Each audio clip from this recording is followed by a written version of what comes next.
anemia, we are talking about people start thinking about iron deficiency anemia. Of course, that's the major type of anemia, but truth to it is you can actually have high contents or high amounts of iron in your system, but they are not being utilized effectively by the body.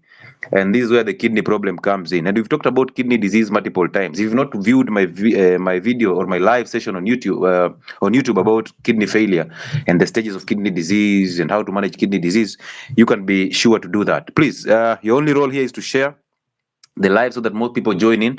You also like it. And if you wish to run a conversation with us, you can come on TikTok as a guest. You can also send your comment on the platform on YouTube and Facebook. I can read it and then simply answer it. So tonight I'm basing my argument or my conversation on anemia and kidney disease. Why the two? Because these two they are so close. When you have a kidney disease, definitely anemia is going to attack you, and you will see how. I'm also going to talk about briefly on how we end up forming bilirubin. I put out a video on YouTube that was talking about the breakdown of bilirubin, and of course the terms there are a little bit hectic to grasp, because if you're not in the medical field or you're not going to sit down for any examination, you don't need to cram these terms. You need to understand the basics and the concepts of that, right? That's why we exist. My role here is not to come here and place medical jargon here, go deeper into medical stuff and confuse you. No, my role is to make sure that I bridge the gap between the medical institutions and the general public, so that I can actually break down complex medical stuff in an easy language that people can easily understand. And through that, they can easily know where it came from. They can simply change that and they become free from slavery. They walk out of slavery. So that's my role. So if you're coming here as a medical expert and you expect us to go deeper and talk about deeper stuff in terms of medical aspect, unless it is so necessary, we will not do that. All right? Good. So most people experience a lot of fatigue, a lot of muscle cramps, dizziness, sometimes serious headaches, and of course you take paracetamol or you take maramoja and disappears, comes back. If it's not hormonal imbalance in women, of course kidney issues are coming in here. But again, you'll see some itchiness here, shortness of breath when you're trying to climb those stairs. There was a challenge you did at KICC of climbing those stairs. Hey, my friend, you should try that challenge. If you've not tried to climb KICC, it's time. Well, so yes, shortness of breath will come in because oxygen supply towards tissues and organs is becoming lower.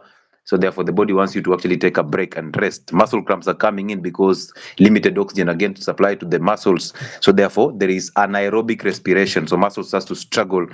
All right, and of course, poor exercise tolerance. You can't exercise for long without getting tired. The headaches, we've talked about them, and of course, pale eyes and pale skin. All these are coming in as symptoms of a kidney problem. They are coming in as symptom of anemia. Right, so you will see they're actually interrelated. The kidney problem symptoms and the symptoms of anemia are actually totally related. So therefore, it's only fair that you understand when you're suffering from these things, you start checking out things. But most times we go and do a HB test. You see, when you're doing a full hemogram, you simply check the HB test, and of course, if the HB is low or the HB is high, if the HB is normal, you're told, you're okay, you cannot have anemia and all that. If the HB is low, you're put on iron supplements. There is a gap there that we need to point out through this live, and we'll talk about it, because HB alone, the HB results alone, are not enough to actually ascertain if somebody is anemic or not. There are further tests that you need to do.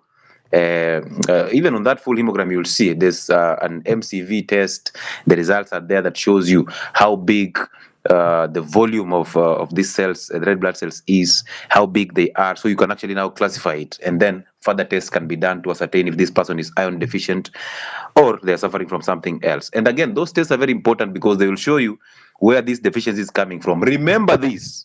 Anemia is not a medical disease or condition. It's not. Yeah, ferritin is there. I'm going to talk about ferritin, Umi. I'll talk about ferritin and I'll talk about transferrin. Okay, so yeah, sit back, and I hope this can actually make sense. So realize this, that just having a low HB is not necessarily going to turn you into anemia. For example, people who have donated blood, they will always have a low HB. And we'll see how we can actually maneuver through that. Of course, that HB will come back after about 6 to 8 weeks or so. But the blood volume after donation of blood will come in instantly. So these are some of the things that we're going to talk about. And let me just highlight them so that you can actually get to understand. That one, anemia is not a disease. It's actually a clinical sign and symptom, so that you can actually know something is wrong. That means, just like diabetes, which is a kitchen problem, it also means anemia is also a problem that is hailing from, is actually a symptom of a serious problem. And there are, of course, there are multiple causes of anemia, and you will see, even from a messed up gut, from a poor diet, from a kidney failure, all these things are actually from bone marrow suppression. These things can actually bring you anemia. So therefore, it's actually a big conversation rather than just looking at the HB levels, okay? All right. So when you're looking at those tests for anemia, the HB, of course, you've seen HB is low. What next? You go and look for the MCV. MCV basically means this mean cell volume. All right, the mean cell volume. From that, I don't want you to go into details of it. I just want you to understand the cell volume, the amount. Volume is always about the amount, all right? And then the MCV will classify now red blood cells into 3 types of cells according to the size and the volume of which they can actually carry. Amazing. Aisha Ote from Githurai. I see you, Aisha. Interesting. All right. So now, the MCV will be a good one because normal ranges of MCV. So I'm teaching you how to interpret that collab result of yours. You've seen HB is low. Go down there, you'll see somewhere where there's an MCV. All right, in the red blood cell, the red blood cell zone, you will see the MCV. MCVs of about 77 to 95 are very normal. Of course, those ranges are written on that interpretation list, but you can simply look at it. If it's not written there, you'll see. MCV of about 77 to 95 is normal range. Below 77 and above 95, those are problems, because below 77, that means it is low. Above 95, that means it's high. And now this will mean that either you have normal cells, because you see, we have a normal size of red blood cells, okay? And then we have the bigger size and the smaller size. So when you have a low MCV, that basically means your red blood cells are smaller, therefore the volume is low, okay? When you have a normal shape and size of red blood cells, of course the volume is normal. When you have bigger ones, that's a different story. That means the cells are bigger, the volume is bigger. That's why it's above 95. Now look at it this way. Again, looking at only these MCVs is not enough, because again, you have to look at the transferrin. Transferrin, from the word trans. Trans means transporting. Transferrin, ferrin means ion. Transferrin, transport ion.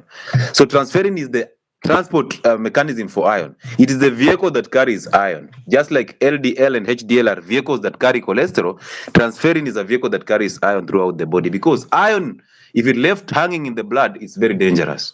Very dangerous. And by the way, as we talked about this conversation, I know most of you will always think that the only role that ion plays in the system is the HB, carrying oxygen all over the body. I want you to put down here, and I will read your answers. What do you think is the, and don't Google. Nowadays, ChatGPT has become a serious thing. AI. So I want to make your work a little bit harder. So kindly type in the comment section, what do you think are the other roles of ion except blood oxygen transmission and carrier in blood? What do you think is the role of ion in your system? Once you understand the role of ion, you'll know what else does ion do, so that you don't just focus on HB levels, you focus on other things and you'll see, okay? Yes. MCV 51, is that really bad? MCV 51 equal below 77. You see, that's low. All right. I have been diagnosed with severe anemia. We are going to talk about that, Umi, because MCV of 51 is below 77. A range of 77 to 95 is normal. A range below 77 and a range above 77, that is bigger, that is lower. All right. So look at it this way. When you have an NCV that is below 77, that is when you diagnose you of what? And ferritin. Okay, we'll talk about ferritin also. When you have an MCV of, again, MCV is a little bit complicated for those who are not medical students, but I mean, we will have to get it before I go into smaller details. So MCV of lower than 77, that means you have microcytic. Microcytic means micro is small, cytic is cell. So smaller cells. So your red blood cells are very small. So that is microcytic. And now you see that it can be microcytic anemia. You see that? So you have smaller red blood cells. That is microcytic, because MCV is low. So the volume is lower. Now, here you can suspect 2 types of anemia. One, you can suspect thalassemias, and 2, you can suspect iron deficiency anemia. So ideally, Umi, with an MCV of 70 of below 77, that yours is at 51. Of course, you're now looking at thalassemias, and you're also looking at iron deficiency anemia. But again, you have to check the transferrin concentration and saturation. If it's above 15%, you're doing better off. You simply go the dietary way. If it's below 15%, that's a problem. Now, a normal MCV, 77 to 95, that is normocytic. Normal cells. All right. So normocytic. That one, if the red blood cells are actually normal. Now, what type of anemia do we suspect? Number one, so either somebody has bled. So there's either a cut, there's an accident, or there's internal bleeding. So this person has bled. So you see, you have normal red blood cells. but you have anemia. You see how MCV is important here? You have low volume, or you have smaller red blood cells, and you have anemia. What do we suspect? We suspect thalassemia and iron deficiency. You have normal shape, size, and volume of red blood cells, which is normocytic. What do we suspect? We suspect bleeding. We suspect kidney disease. Underline kidney disease, because most people who have kidney disease, they have normal shape and form of red blood cells. You see that? So you have normal shapes and forms of red blood cells, but you have anemia. So therefore now we can suspect kidney disease. So we can send you for further tests. We can send you for possibly HbA1c, kidney function test, and liver function tests, and a CRP, also ESR. So this will show, is your system inflamed? If it is, now we go to something else. Is your kidney having a problem? Is there a history of diabetes? If there's history of diabetes, HbA1c will show us. If there's inflammation, a CRP test and an ESR test will show us. Is there an autoimmune? ESR will show us. All right? Yes. So we can do all these things to actually see where we are. So either bleeding, kidney failure, inflammation, or hemolytic anemia, where there might be a medical condition like malaria that is actually destroying your red blood cells. So you see how this is important to actually classify this. So we can actually send you for a malaria test to just show, is there malaria? If there's malaria, is it destroying your red blood cells? Is there any autoimmune that is targeting red blood cells? All right, now you see. And now, if it is an MCV of above 95, that means you have macrocytic, bigger red blood cells. Now that's a different angle again. So further testing. What do we suspect when you have bigger red blood cells? We suspect vitamin B12 deficiency. So therefore, this person does not consume the liver. This person does not eat red meat. They don't eat eggs because they are doing 1 egg a month. they were warned against red meats. Therefore, vitamin B12 deficiency. They never eat the liver because they were lied to that the liver has toxins. So if they eat the liver, they'll suffer from issues. So therefore, dietary supplementation is actually low. All right. Or number 2, your gut is a mess. Therefore, you cannot absorb essential vitamins like B12 to help you. So you see all these things. Very, very, very small bits. But for you simply get a HB test, specifically pregnant women. You simply take a HB test and you're like, oh, okay. Mimi niko sawa. Ama anemia yangu iko chini, red blood cells zangu ziko chini, so therefore nafaa kumeza dawa za nini? Za anemia. And then you run to take the folic supplements, the ferrous sulfate and folic supplements.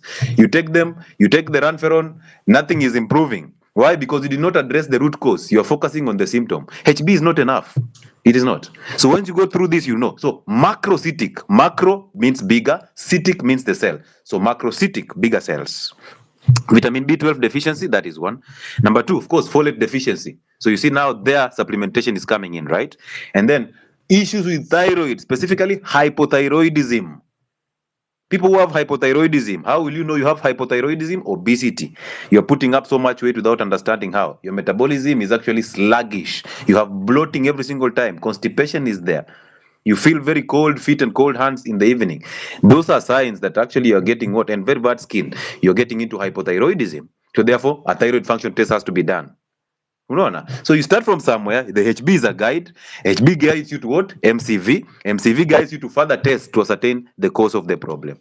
And then, of course, people who take alcohol, chronic alcoholics, they have anemias. So therefore, now you see, so for the alcoholics, their blood cells are bigger, red blood cells are bigger. Now you forward them to what? To more tests. You ask now the history of alcohol and all that. You go to do liver function tests to see if their liver is affected. Do they have a fatty liver and all that? Is there inflammation, hepatitis? Is there cirrhosis and all that? So once you ascertain that, now you can classify the anemia they are suffering from. And now you simply go and undo. So if it's alcohol induced, simply advise them against alcohol and give supplementation for a short period of time. Change their diet. A lot of people who drink alcohol, they don't even eat. If you give them 100 shillings, they'll go for changa. They can't even buy meals. You see that? And their diet is a mess. Some of you drink alcohol after eating meat and ugali. Oh, unajua nataka hii pombe iangukie nyama ndio isinichome. Kumbe mnajua inachomanga. So you people know it's actually burning. So nataka iangukie juu ya nyama. Ikianguka juu ya nyama mimi niko sawa. But the thing that you're missing out is alcohol actually affects absorption of these things. It affects digestion and metabolism. It affects the liver. It affects glucose regulation. So therefore, that becomes a serious problem. Now, even indigestion is coming in because of actually affecting the gut pH. So you cannot even digest that meat. Now, tomorrow you're belching, you're having a reflux, and you go and take omeprazole. You go and take an antacid to actually mask the symptoms of what you're actually doing to yourself. Drop alcohol in all forms. Wine is not good for digestion. It is not. Acid in the stomach is good for digestion. Does wine have an acid, HCl? The answer is no. So drop wine. Sawa. So once you've understood these three, it becomes easier. Are the cells bigger? Yes. What anemia are we suspecting? How do we treat it? So we focus on Normocytic, where we have a kidney failure and we have inflammation. That's where we are. So we've run a HB test. We've seen, HB is low. Okay. What next? MCV. Normal cells are there. Yes. Red blood cells are very normal. The volume is very normal, 77 to 95. What next? We are now go for test. Is there any internal bleeding? If there's a reason for a scan, was there an accident? Do a scan to see. If that is not there, simply send for HbA1c to see if there's a history of diabetes, because diabetes is the mother of a kidney problem. Send for liver function tests. Once you see liver function tests, is there a fatty liver? You can do an ultrasound for that. If the liver is fatty, it means, of course, issues with liver enzymes is going up. So this person should be investigated even further. Is there inflammation? Do an ESR, do a CRP. Sometimes you can do a C-peptide to see how much insulin is coming into the system. Amazing conversations, deeper conversations that you will understand. You don't just read the test and you say, HB iko sawa, and you move. No. HB iko mbaya, acha nimeze folic acid, hapana, or ferrous sulfate. No. You go deeper. Eddie Rose from Bungoma, I see you. Amazing. Where in Bungoma? Kandui? All right. So somebody, Umi asked about ferritin. Now, listen to me. Where are we getting the iron? We need to know where we're getting the iron. We need to know what are the other functions. I told you to write down the functions of iron. You people, let me see. On YouTube, I'm seeing people typing. So there's somebody said support immune system. That is very correct. So apart from you just knowing that the functions of iron is about HB and blood supply, let me take you through the functions of iron. All right? You need to know. Immune system boosting is there. Hormone synthesis is there. Iron is involved in hormone synthesis. Very, very important. However, understand this, that iron is very dangerous on extreme levels. Very dangerous. So as much as you want to just pump in iron, just like calcium supplements, they pump in calcium into the system, then end up causing you heart disease or hypertension. This is a problem. What about kidney burning? We'll talk about that, engineer. Just relax. So iron in the system is very, very dangerous. Excess of it. So yes, it's going to help you in actually transporting oxygen, because iron binds to oxygen to transport it into the tissues. However, excess iron is a danger. Therefore, running to take iron supplements can actually be detrimental. Specifically, people who inject themselves with iron sucrose every single time. You can end up in problems. And actually, the antidote of iron, deferoxamine, is very expensive. And it's rare. Finding it is hard. So now getting it out of the system is actually a problem. And the liver is the only organ that can actually protect you from getting excess of the iron. Because the liver has a way of blocking you from absorbing iron from the gut, and also blocking iron into the store so that you cannot release it in the bloodstream. So that liver must be protected, please. You see, when I talk about the liver, you people think it's a joke. Did you ever know that the liver can actually block you from absorbing something from the gut? You didn't. You didn't, did you? That the liver can actually block you from absorbing excess of things in the gut.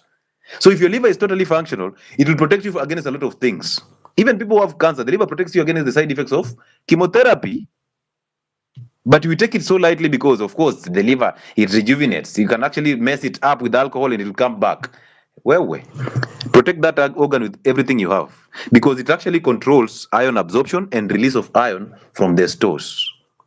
So therefore, how do we go about this? You have iron in the system, possibly dietary iron or supplementation of iron. This iron cannot be left hanging out in blood because it's very toxic to tissues. So what do? We need to take this iron, transport it into the storage. The storage of iron, the stores that store iron are called ferritin. Ferritin is a capsule, just like a ball, okay? Inside this ball is where you store iron. So we have this capsule, and inside that capsule, you store iron there. A lot of iron is stored in this ferritin.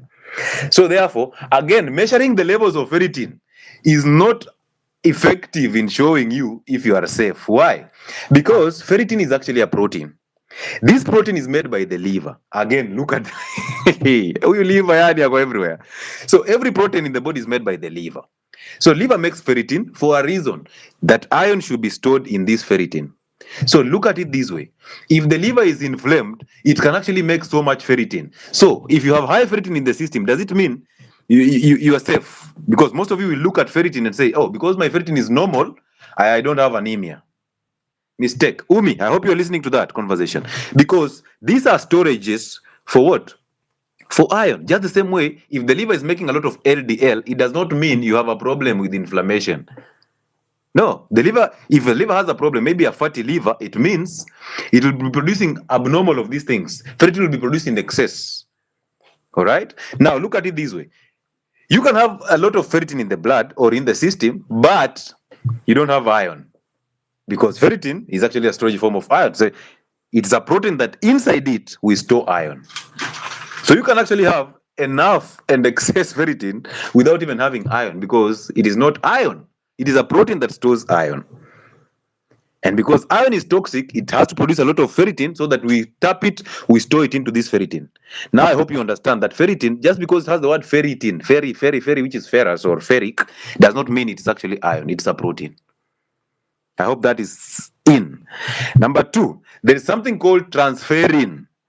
Remember we said, if you have a problem with HB, you have a problem with the MCV, go and check what? Transferrin saturation. Why are you checking transferrin saturation? Because if transferrin is saturated, it basically tells you you have enough iron.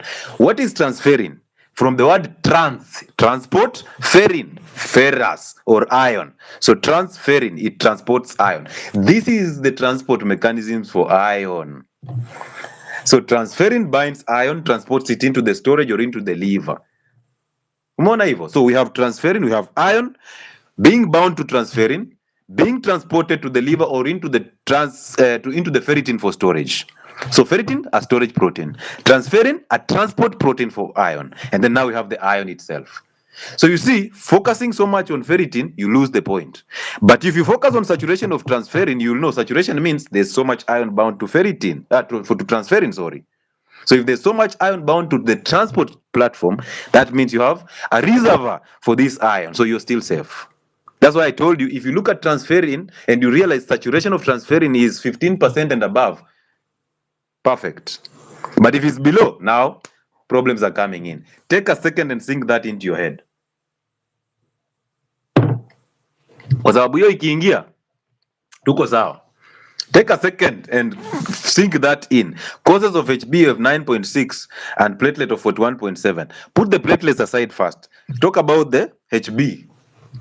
I've already told you, looking at HB is not enough. Shiro, looking at HB is not enough. Looking at HB at 9.8 is not enough, unless you're a pregnant woman, because you're sharing blood with your fetus. But looking at HB only is not enough, because there are so many factors around that.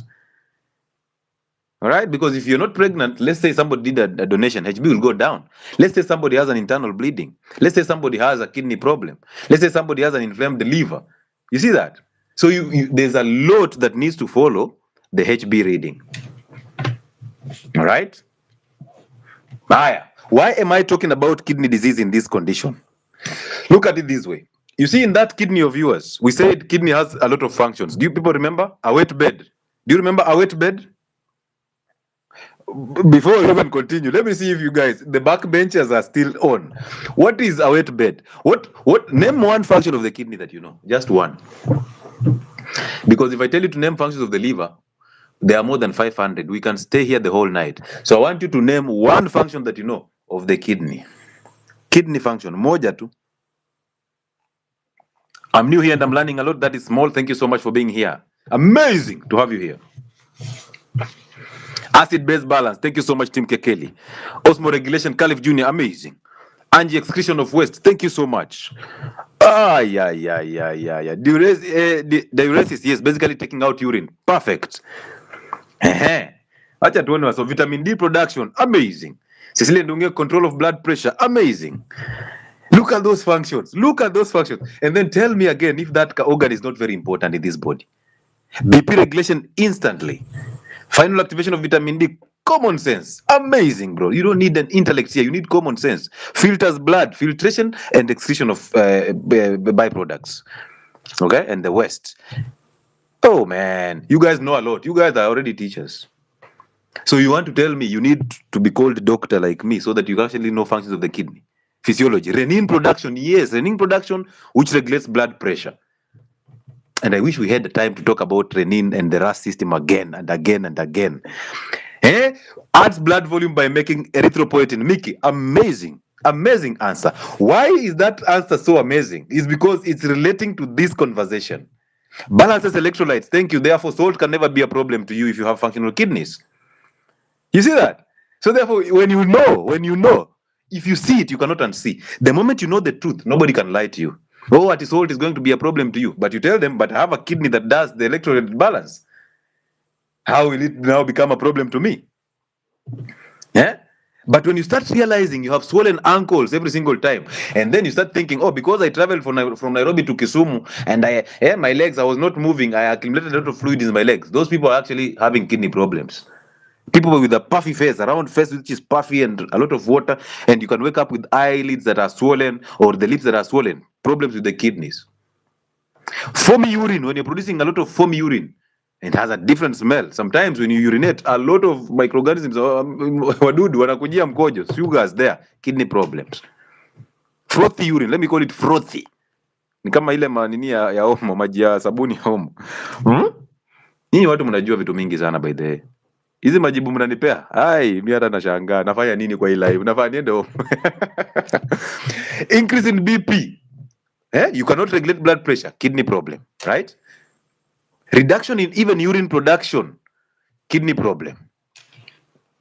When sometimes you feel nauseated, every time there's nausea, you want to just vomit, you eat, you want to know, and sometimes lack of appetite, kidney problem. There's another one that when ammonia starts going up in blood, you start experiencing symptoms of a mad person, related to a liver problem and a kidney problem. It's called hepatic encephalopathy. People experience madness, psychosis as a result of kidney problems and liver problems. When you have shortness of breath and you cannot tolerate exercises, when you have muscle cramps every single time, when you have electrolytes going up like creatinine and urea, when you have an itchy skin, kila saa unajikuna, start looking at HbA1c and a kidney function test. Brain fogging every single time. Very weak bones. Very low immunity, therefore recurrent infections and recurrent diseases. Wewe homa ikikuja, you are the first one to be number one there. Now, those are basically symptoms of what? A failing kidney. Some of them you guys are experiencing. And by the way, when the kidney is failing, by the way, I talk about this with a lot of in-depth. When the kidneys are failing, it's very difficult to know. There's a lady who was talking about why to a layman's person taking water and salt will be a problem. There's a lady on the internet, I think she's a nurse in the UK. So I requested to have a conversation with her yesterday. One of the reasons why we had to postpone this meeting to today is because I was hoping that she can actually respond. She told me she'd respond. So I was hoping that she can actually respond so that we can actually host her on this show tonight, like yesterday night, on Monday Night Live, right? But and when I tell you, your people, your doctors, they will shout in my comment section. They will react to my videos, small videos that I make out of my whole life. They'll react to it. And then when I call them for a conversation, they put their tail in between their thighs and they run. They are not willing to actually roll a serious conversation about health. For them, it's all about the numbers on their platforms. That's the problem. Because they are looking at it in terms of endorsements. Medical field, when they endorsements, itakuwa mbaya. You will be very biased. So I call this person in, I tell her, you know what? This is Dr. Lewis from the Health and Wellness Sport. And of course, I've been watching your content and I've been tagged into one of the videos where you're saying that adding salt to water will not cause a problem. Yeah, we actually will cause a problem. So you don't have to take water plus salt. It's actually naive to think that way. I'm like, no problem. This is actually a good idea. And she was saying that if you add salt to water, what will happen is, what was she saying? She was saying something. You add salt to water, that's a useless way of looking at it, right? And then, okay, she was just demonizing adding salt to water and all that. I think you can watch her content and you'll see that. So then I was like, okay, I'm an advocate of adding a pinch of salt to your drinking water. So therefore, it's only right that I can actually respond, even though she did not tag me, because I always respond to things that I'm tagged in. But she did not mention my platforms and all that, so I didn't see a reason. But again, I actually just thought, because she's a renal expert, a renal nurse for that matter, she would be very good at rolling these conversations, right? Because imagine having this type of conversation and then bringing in a renal expert, either a nurse or a nephrologist. You can imagine that. We will get so much in depth from it. Hey, and then she said, yeah, good, this is the point. She said that sodium does not enter the cell. So then I'm sitting there and I'm thinking, common sense, okay? What is dehydration? In relation to sodium, what is dehydration? That is number one. Number two, why is it that when children are dehydrated, you give them something that has sodium? Number three, when you're dehydrated, what do kidneys do? Do they excrete sodium or do they reabsorb sodium? Haya, nyinyi mnipea majibu. Hizi yani tulikuwa tumemgoja. Hai, akona bahati alitoka mbio. When you are dehydrated, do the kidneys retain sodium or do they get rid of sodium? Nyinyi mnaona hiyo common sense? Like hiyo pia mnahitaji kwenda darasa kujua. do you excrete sodium when you're dehydrated or do you retain sodium so that you retain water? Ai. Nikasema tu, madam expert. Sawa, madam expert. We will see you in the next world. So I hope one day she comes in. In cholera treatment, thank you so much. They give water and salt. Why? Because people are diarrheaing. When you're diarrheaing, you're losing a lot of sodium, getting dehydrated. And that can actually take you out because it takes out the kidneys and then takes out the heart. So therefore, the kidneys have to reabsorb sodium. So therefore, hydrate with sodium. Aye. ORS in children is basically sodium. Lakini, then, when you start introducing yourself, I am Dr. Lewis, I am a toxicologist, and I am a renal expert. You see, that one is just buying the attention. Do you know how many people who have a kidney problem have actually bought that idea because she's just a renal expert? You see that? So people will not think. They will allow her to think for them. Because now this one is the daktari wa inaitwaje figo. Huyu ni daktari wa figo. Kwa hivyo lazima kitu amefikiria ni right. Wewe ulize hizo maswali, daktari wako anatoka mbio. She says something like the sodium will help retain water even from the cells, leading to dehydration. So you got it right. So she said sodium is an extracellular electrolyte outside the cell, right? So if we increase sodium outside the cell, what the cell will do, it will pump water from inside the cell to the outside environment. So now you'll become dehydrated because the cells will shrink, all right? Because sodium is outside, so therefore water follows sodium into the extracellular fluid, and now you become dehydrated. I was like, up to there, maybe you had a point, but now, this is a question. You've said that. Well, how about homeostasis? How about homeostasis? Don't we pump 2 sodium in and 1 potassium out? How about that?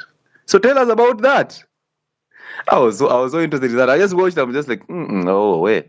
Hapa kuna wengi wameenda. And then I checked out the platform. I saw a consultation is 10,000 shillings in 15 minutes. Kumbe nyinyi mnalipa pesa huku nje. Mimi nawabembeleza hapa. Mnafahamu nilipe pesa mingi sana. Nimewekea video za free, mna criticize, mnagombana. Nimewekea live za free, mnakuja mnagombana kwa comment section. Alafu mtu anawekea 15 minutes mnalipa 10,000. Mnaenda mnalipa. Iko mtu alikuwa anatoka pale Kandara, alikuwa anawapatia mitungi, jerrycans with fermented fruits. And they treat cancer. And then the gentleman died of COVID.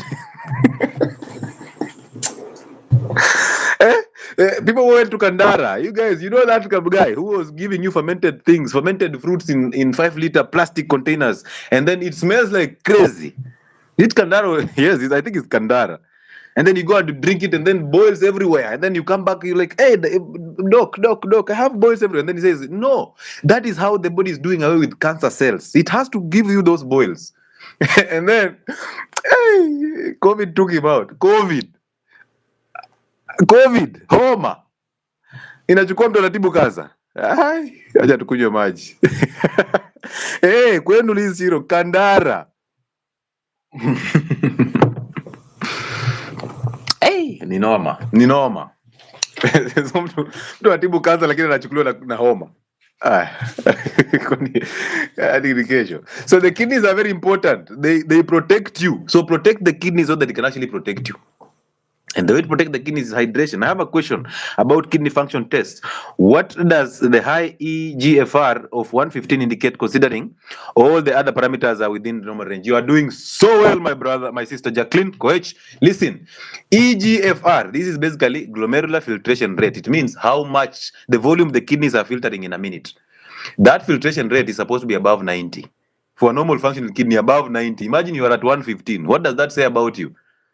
When you go to about 80, we are going to stage 1. By the time you're getting to about below 15, you're at stage 5. You are somebody who is a walking dead. And I will tell you again, dialysis comes in to bring in anemia. Haya, tuende kazi. Sasa wacha sasa turudi kwa anemia. So kidneys are very important. They protect you against all odds. So protect those kidneys and protect that liver.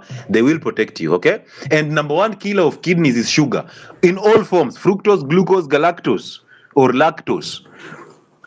They are the killers of these processes. So if you kill the kidneys, what do you expect? Now, I'm told that I should actually advertise this before we move. Now that I've caught your attention a little bit. Now, listen, physical consultations in Nairobi, they are coming in next week from Wednesday to the 27th. So if you wish to have a physical consultation with us, kindly book that appointment through the office contact. The office contact is 0707 07 47 22. All right, that office contact will help you. 0707 07 47 22. So we'll be in Nairobi for about 1.5 weeks from next week on Wednesday until the 5th of June. You can book an appointment with us. We can have that conversation. Send a text message through WhatsApp. Don't call that office contact. Send a message through WhatsApp. We have merchandise that we are selling. These mugs, coffee cups, very, very, very awesome with the logo, branded logo. It doesn't fade out. No way. That one. We have T-shirts that are branded. We have polo T-shirts for both Uncle Chile and Health and Wellness Sport. We have mugs. We have notebooks. Such notebooks, very interesting notebooks that you can actually, my friend, sweet notebooks. All right. So you can actually take them and write. Ukienda kanisa unaandika, ukikuwa identity Fridays unaandika notes. When you're here learning something, you're writing notes because you need those books. We have fermented cabbages, we have beef tallow, we have coffee. Coffee is for brewing, it's not instant coffee, roasted and grounded. All these products are available at Imenti House, shop number 60, second floor. That is Brian Omwenga. There's a guy called Brian Omwenga there. I have posted this number on the platform, on TikTok, on Telegram, on Facebook, all the platforms. There's a placard going around with those things. Hoods are there, yes, they are. And they are in our colors, black, red, white. So don't come in expecting a yellow hood. We have colors that are our theme colors, and blue, all right? Yes. Frida Nkata. Frida, how are you? Tuned in from 𝗔𝗡𝗘𝗠𝗜 45. Amazing to have you here. So all these things are there. And then I have two platforms. I have this platform called Health and Wellness Sport that talks about health matters. We roll lives here on Mondays when God gives us the grace. I have another platform called Uncle Chile. And by the way, on Friday, we'll be here if God gives us the grace. We are rolling up a show that is called Identity Fridays. So bring that conversation there. It gets raw as it comes and real as it comes. All right? So therefore, Fridays, Identity Fridays. So a platform called Uncle Chile. On YouTube is Uncle Chile. On TikTok is Uncle Chile. But Health and Wellness Sport is Health and Wellness Sport on TikTok, on YouTube, and all other platforms. Health and Wellness Sport. So those are two platforms on YouTube. Health and Wellness Sport and Uncle Chile. Go and subscribe on those platforms. You will never miss out on health information. Uncle Chile shows are at 8:30 p.m. Kenyan time every Friday. Not every Friday, but Fridays that we actually available here, this size of the nation.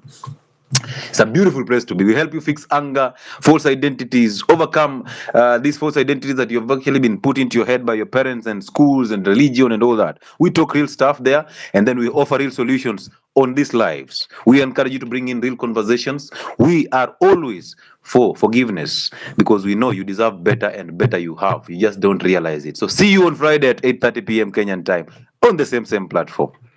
No, on platform called Uncle Chile. All right. Does coffee reduce iron absorption? Yes, it does. At some point, coffee reduces iron absorption. Therefore, if you're actually having anemia, hold back on the coffees, okay? Yes, until you get better. But again, remember this. Iron deficiency anemia is not always about the absorption of iron. That's number one. Because absorption comes in, and then we have also, there are people who don't even take coffee and they are deficient in iron deficiency. This is the point. The point is not always about the coffee. The point is always about the sugar that you add in coffee. You see, most people who talk about coffee, they add milk in coffee, they add sugar in coffee, and then they blame the coffee. That doesn't make sense. So if you're taking black coffee, how much of it can you take? And again, black coffee is taken on an empty stomach. By the time you're going to absorb iron is when you're eating your meal and you're having a concentrated stomach acid, and coffee concentrates the stomach acid. So therefore, two ways here, okay?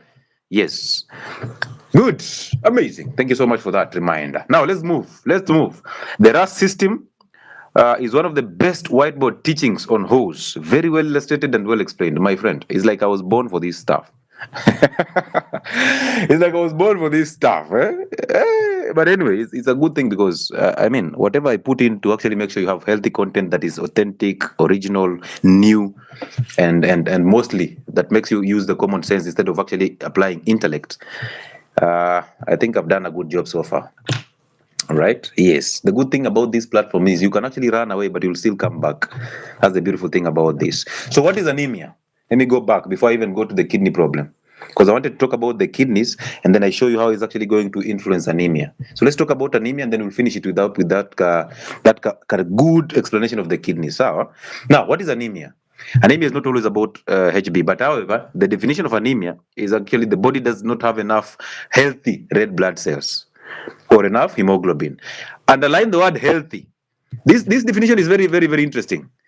And I picked up this because it talked about healthy red blood cells. When I talk about healthy red blood cells, do you see now when we were talking about normocytic, macrocytic, and microcytic? This is where we are. So therefore, anemia is basically the meaning, the simplest meaning. The body does not have enough healthy red blood cells, which basically means either you're destroying them and the bone marrow is not able to give you more in good time, right?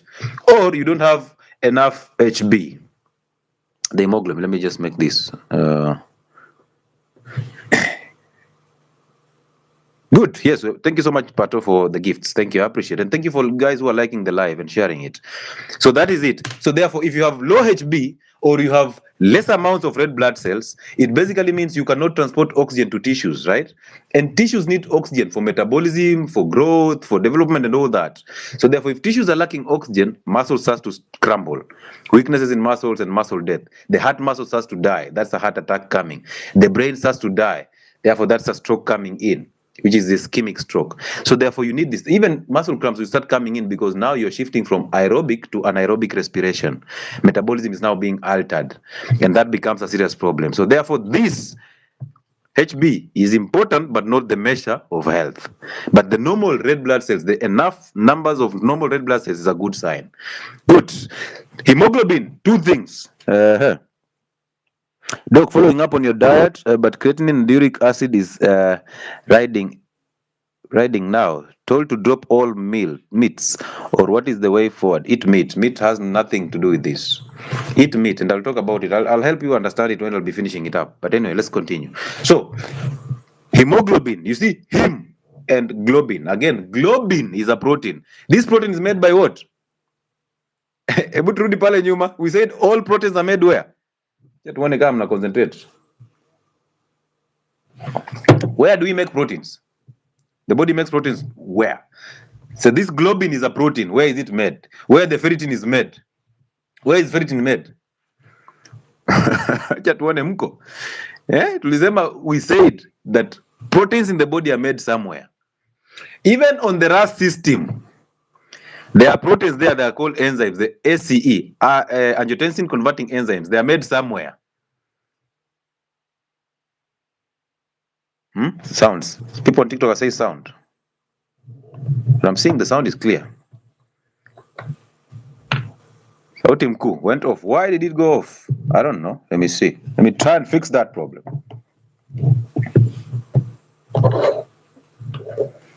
TikTok, are you able to hear me? Is the sound there? Is the sound back? No, I've not muted. I think it's the microphone that actually brought it. Check the mic. Mic is okay. The sound is back. Amazing. All right, thank you. Yes, so I was asking, where do you think proteins are made in the body? And you said the liver. I'm seeing the comments here. The liver. Perfect. So therefore, this protein called globin is made by the liver. Now you see hemoglobin. So that word hemoglobin, you can divide it into two, hem and then globin. The hem part, hem means iron. So that's the iron part, and then the globin is the protein part. So we can separate the hemoglobin into two. We have the iron part, and then we have what? We have the protein part. The protein, which is the globin, is now broken down to amino acids because it's actually a protein. My friend, the body is so well at recycling things. Your body cannot allow anything to go into a mess or into waste.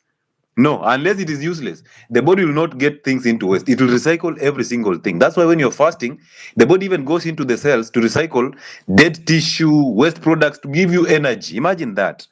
So the body cannot take you into any waste. It cannot. That's why I always tell you, if you're losing weight, stop being scared about losing excess weight. Lose it. The body will build back. It knows what to do.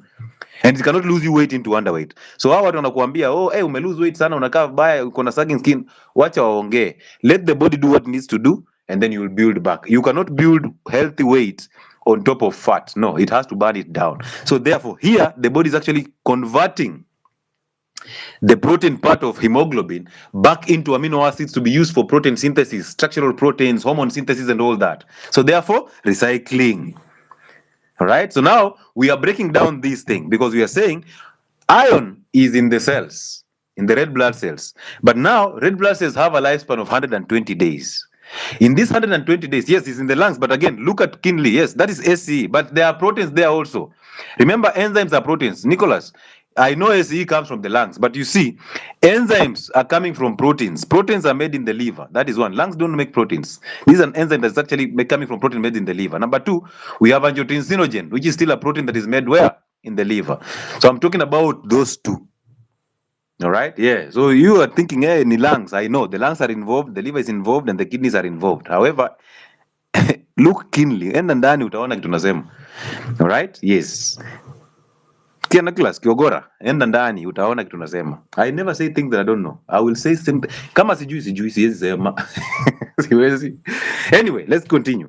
So we have red blood cells being broken down. Remember, it's normal to break down red blood cells, okay? So we have natural ways of breaking down red blood cells, and then there are natural ways. There are natural ways, ndo kuna hemolysis, where you have diseases that actually busting red blood cells like malaria and all that. We have drugs and all that. And then we have the normal breakdown of red blood cells. After 120 days, the older red blood cells are broken down and released from the system. So when you break down red blood cells, you're going to release hemoglobin. Hemoglobin is actually broken down and you release two things. One side, you release the heme, which is the iron part. The other side, you release the globin, which is the protein part. So this globin is now broken down to amino acids to be used and recycled to make more proteins. It can actually be used again to make new hemoglobin again. And then the heme part, which is the iron part, has again two things. So now you break down the heme part into two things. Do you remember those two things? Mnakumbuka? Acha nione kama mnakumbuka. What do we break him into? Acha tuwaone. Mnakumbuka? Unajua hata hamkumbuki, but acha niwapeleke. So tumekuja tumebreak globin, tumeipeleka iende kuwa processed back. This other side we have him. Him is now broken down into two. One is iron, the iron side, and then the other one is the bilirubin. But before bilirubin, we have something called bilivardin. Sasa hii ndo staki ati mkram. The only thing nataka mshike ni bilirubin, kwa sababu bilirubin will cause you the jaundice and all that, and it's actually metabolized to go and form bile. So we want to know about bilirubin over knowing about bilivardin, because the first step is you're supposed to break down the heme into bilivardin. Then bilivardin is converted by bilivardin reductase, an enzyme, into bilirubin. But pause there. I just want you to know this side of heme we have the iron. This other side we have the bilirubin. This bilirubin is very important because you see we are just breaking down red blood cells normally. So we are breaking them in the spleen, which does about 80% of the destruction of old and defective red blood cells. And then we have the liver that does about 20% of that breakdown. So as we are breaking down red blood cells, we are releasing what? We are releasing hemoglobin. Hemoglobin, the globin is recycled. The heme is actually broken down into two. One side is iron. Iron can be recycled. Iron can be bound on transferrin and sent into the ferritin for storage. So mmekumbuka hiyo. So it can be recycled for new hemoglobin, or it can be sent into storage so that it doesn't cause you problems. But the other side, which is bilirubin, bilirubin is now carried into the liver. And bilirubin is bound to another protein. That protein again is coming from the liver. So the liver is playing a lot of roles here. From the time of breakdown of red blood cells to actually doing away with bilirubin in the system, because bilirubin is a yellow pigment. It is yellow in color. So if it is yellow in color, if it starts accumulating in blood, you will start, of course, seeing the skin becoming yellow. That is jaundice. Your eyes will start becoming yellow. The eyelids and the eyeballs will start becoming yellow because you have excess bilirubin in the system. So therefore, the liver has to regulate this bilirubin so that we don't have excess and we don't have less. Now, Fast metabolism. Take this bilirubin into the liver, break it down into something that is soluble so that it can actually be taken out. Because remember, when it is soluble, it is taken out of the body. When it's not soluble, it is retained into the body. Soluble in water goes out of the system through urine or stool. But this one takes a different pathway. So bilirubin is taken into the liver, it is metabolized, and some of it is converted into bile and stored in the gallbladder. This is where people who have gallstones need to actually understand this conversation. If you are told to go and chop off the gallbladder so that you survive gallstones, please walk out of that doctor's office and go and change what you're supposed to eat, please. Why am I saying this? I'm saying this because gallstones are crystallized cholesterol molecules or crystallized bilirubin molecules. They can dissolve on their own by changing the diet and including a fasting schedule. So therefore, if you are going to buy expensive medications in terms of actually concentrating bile salts, you're losing the point. That medication for gallstones, dissolving gallstones, is very expensive. You know, it is very expensive, and it's not guaranteeing you problems because this is basically the bile salts. They are just bile salts that are put in a tablet. So if you want to get these bile salts, number one, increase on cholesterol intake. So therefore, change your cooking oil to ghee or coconut oil or tallow. Number two, consume fatty meats. Why? Because you're going to bring in cholesterol that will be used to form bile, to form those salts there, to concentrate it. Number two, do 1 meal a day. Why? Because you want to concentrate bile. Once you concentrate bile, it dissolves the cholesterol stones and the bilirubin stones. Do you really need a medication for that? Do you need a surgery to do away with the gallbladder? If there's an infection there already, use, Team Kekeli, thank you so much for 11 euros. Hey, my friends. Cheki. We should close up. Hebu tufunge. Wacha kwanza nikupe clap. Yeah, Kekeli. Amazing. Let's close this live because I mean, tujapata pesa za siku. Thank you for the super chat, 11 euros from Team Kekeli. Wacha kwanza, again another one. I think it's time for us to wacha niende. Anyway, let's proceed. So now, in the gallbladder, why are we putting bile in the gallbladder? Because we want to concentrate it. The only function of gallbladder here is to store bile and to concentrate it. Otherwise, the liver will simply make it as per need. You see, because the need for this bile is to go into the small intestines to break down fat so that you can absorb fats together with the fat-soluble vitamins A, D, E, and K. Ona, nataka niende pole pole. It doesn't matter if this will take a whole night. I'll go slow. Look at it this way. We have broken down red blood cells. We have released heme. We have broken down heme. We have released bilirubin. This bilirubin is accumulating in the blood. It is carried to the liver for metabolism. Part of it is taken out through stool. It actually gives stool its color. The brown color of stool is coming out because of this bilirubin. So therefore, your red blood cells, their breakdown is the one that's actually giving your stool color, even the urine. So now we've broken it down, we brought it into the liver. Bilirubin is now taken into the bile, converted into bile and stored into the gallbladder to concentrate, because the more concentrated it is, the lesser the chances of forming gallstones. The higher the chances of metabolizing fat and absorbing fat optimally in the small intestines, the duodenum. So the moment that fatty meat hits the small intestine, there is a sensor called CCK, cholecystokinin. It is produced in the small intestine. It goes and causes the contraction of the gallbladder to release bile. And then bile comes through the bile ducts into the pancreatic duct, into the duodenum. The role of that bile is to break down fat. So don't be lied to that, you know what, hii chakula umekula kwa sahani, the food that you've eaten with tallow, the way it's solidified on the plate is going to solidify in the system, in the blood vessels. It is not going to be absorbed the same way. No. Because once it gets into the small intestine, there's something coming in to emulsify the fat, to make it soluble, for it to be absorbed into the bloodstream. So tell your doctor, no, but I have a gallbladder. What is the function of bile, Daktari? If you are telling me that this tallow will solidify on the plate, it will actually happen the same way in the blood vessels, causing me clogging of blood vessels and exposing me to heart attacks, strokes, and kidney failure. Daktari, you're lying. Because you're the same doctor who sat down and you're taught about bile and the functions of bile. If you're telling me cholesterol is a problem, it will cause me solidification of blood vessels and cause me a stroke. But Daktari, same cholesterol is used to form bile, which helps you in digestion of fat. So therefore, how can cholesterol be a problem when it's actually going to help me digest fat, Daktari? Mko pamoja na mimi? Munanielewa? Are you actually getting my point? Like, imagine demonizing cholesterol only to end up having gallstones, only to end up having what? Fat coming out in stool. The stool that cannot be flushed through the toilet. You flush it, it goes and comes back. Demonizing cholesterol only to give you octreotide and to give you supplements that are supposed to help you digest fat, when this cholesterol would have been used by the liver to form bile, and that bile will help you digest fat. Are we together? Are you guys getting something? Acha nikunywe maji. Anatomy and physiology. Very interesting. So we are sending bile into the gallbladder to concentrate it. Otherwise, we will simply make bile in the liver as per the need. When the food gets into the small intestine, the liver brings in bile. But the liver makes the bile and then stores it. Why are we storing it? We are storing it because we want it concentrated so that it prevents us from forming gallstones. So that it actually helps us emulsify fats so that we can absorb it. So if you have gallstones, start fasting. Drop alcohol because alcohol destroys the liver. Drop inflammatory foods because they destroy and cause inflammation in the liver.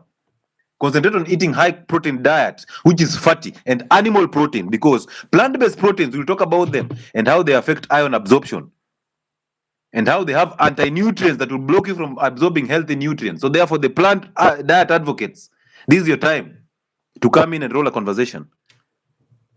Mnaelewa, si ndio? Tuende mbele. Sasa tumeform bile. Hii bile, once the fatty meal comes into the small intestine, bile is released, comes in to digest the fat. And then part of this bile is taken out through stool. All right. And as it's going through stool, it's actually converted by bacteria. Because remember, in the large intestine, we have a lot of bacteria. So they act on this bile. And they act basically on this bilirubin, because bilirubin came in to form bile. Some of it went into the small intestines, into the large intestines. It is converted to something called stercobilin. Stercobilin is what gives the stool the color. So you came in with bilirubin from the red blood cell breakdown, came into the small intestines, came into the large intestines. Bacteria converted into stercobilin, gave the stool color, comes out. That is metabolism, basically, from breakdown to excretion. Part of this bilirubin, which is in the small intestine, has a name actually. It's called urobilinogen, okay? So part of it is reabsorbed into the bloodstream. When it gets into the bloodstream, in the large intestine, inarudishwa, it is called enterohepatic cycling. So it's absorbed back into the bloodstream, and then it goes all the way into the kidneys, and it's excreted through the kidneys. So imagine that concept. Body pia inakuanga na ujinga fulani. So it takes it from the large intestine back into the bloodstream. Blood is filtered in the kidneys, so therefore it ends up in the kidneys. It is converted to something that is called urobilin. That urobilin is now taken out through urine. Again, it gives urine the color of the urine. So therefore, ideally, red blood cells are the ones that actually give your urine color, and they give your stool color. Umeshika mpaka hapo? Kama umeshika mpaka hapo, tuko sawa, tuendelee. Tuko sawa, tuendelee. Now, the same kidneys are sensors of oxygen. They sense oxygen. Remember, the kidneys, through the RAS system, they sense low blood pressure.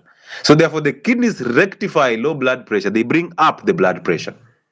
If it goes beyond the board, they bring it down. But the major function of the kidneys is to bring up blood pressure. All right? They don't bring it up into excess. They bring it up into normal blood pressures, because there's something called a negative feedback mechanism. Higher. So now, the same kidneys, they sense blood pressure, and they also sense what? Oxygen concentration. So if you have low blood volume, the kidneys are the ones that sense that. If you have low oxygen concentration, the kidneys are the ones that sense that. So when the kidneys sense low oxygen concentration in blood, what do? They initiate the production of a hormone that is called erythropoietin, EPO. There are people who have a kidney problem. They are injected erythropoietin injections. There is no better engineer than the body. Trust me, there's no better doctor, no better engineer than your own body. Mona. So let's go back. Please, we have taken these kidneys, they are dysfunctional. And I would like the nurses here, the pharmacists here, the MOs here, the clinicians here, anybody who is in a medical course or a medical field, please tell me that the name of that brand, the brand of that injection that you inject people, that is EPO, erythropoietin brand of injections. What is that name of that injection that you inject people who have low erythropoietin or who have kidney problems so that they can bring up their blood volume? Ambia watu wajue. Ambia watu wajuage hiyo shindano inaitwa aje.